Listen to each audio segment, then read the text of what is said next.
she described how, as she was bearing witness to these stories, how it was accumulating in her own soma as so much pain, and that she, at some point, was actually brought aside by the indigenous women leaders to do ceremony over her to help relieve her of her pain. And she said at that moment, a clarity came through her that said the pain will persist until it has served its purpose. Whoa, right? Like, powerful message. And that message literally just got downloaded into me, and I'm sharing it here because I know it's going to be important for someone out there, or at least probably many of us, right? Like, something about how does pain ultimately serve its purpose? How does it fuel our compassion? How does it deepen our empathy so that we can show up as more humble and more kindness and more compassion for each other? I am so glad you got that intuitive download to share that. I think that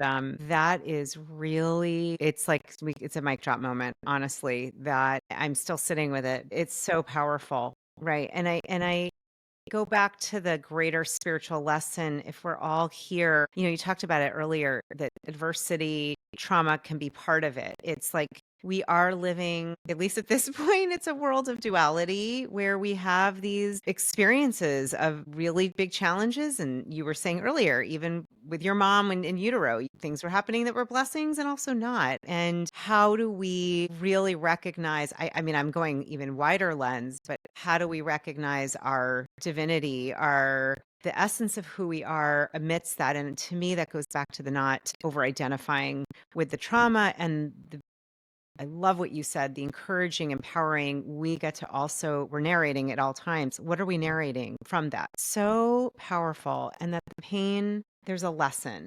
I can tell you, and I'm curious, Ariel, for me, when I've had usually physical pain too, but emotional pain, and sometimes still, it's like my instinct is to run the F away. I mean, that's mine. Like I know not everyone has that one. I'm like, get me out of here. I don't want to feel that. It's fleeing. Like, please let me flee the scene. I don't want to feel that. And I actually had a moment as you were talking thinking about, well, no wonder I don't want to feel that. If I felt that when I was little with someone who was, I mean, of course, why would you want to feel that? So learning to feel that, have compassion, hold space, and also get there's a lesson, there's a message. That's right.